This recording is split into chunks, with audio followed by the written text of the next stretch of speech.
ஏமாற்றி பத்திரப்பதிவு செய்து கொண்டதுடன் உடலில் ஊசியால் குத்தி சித்திரவதை செய்யும் மகன் மீது நடவடிக்கை எடுக்க கோரி மாவட்ட ஆட்சியரகத்தில் விவசாயி புகார் அளித்துள்ளார். மயிலாடுதுறை மாவட்டம் சீர்காழியை அடுத்த வள்ளுவக்குடி கிராமத்தைச் சேர்ந்தவர் சந்திரகாசன்.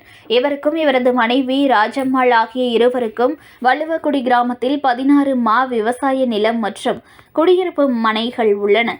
இவருக்கு 2 பெண்கள் உள்பட 5 குழந்தைகள் உள்ள நிலையில் விவசாய நிலங்களை மகன் ராஜாராமன் பராமரித்து வந்தார்.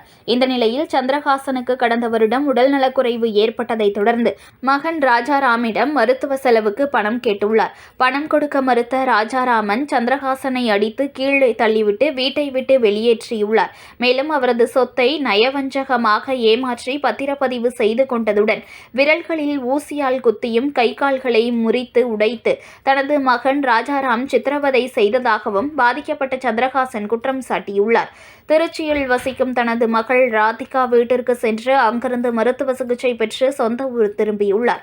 ஆனால் அவரை ராஜாராமன் வீட்டிற்குள் அனுமதிக்காததால் அவர் வள்ளுவக்குடி ஊராட்சி அலுவலக வாசலில் தங்கியுள்ளார். இந்நிலையில் மயிலாடுதுறை மாவட்ட ஆட்சியர் அலுவலகத்தில் நடைபெற்ற மக்கள் குறைதீர் கூட்டத்திற்கு வந்த சந்திரகாசன் தனது மகன் ராஜாராமன் பராமரிப்பில் உள்ள நிலத்தை மீட்டு அதை பாக பிரிவினை செய்து அனைத்து வாரிசுதாரர்களுக்கும் பகிர்ந்து அளிக்க நடவடிக்கை எடுக்குமாறு மனு அளித்தார்.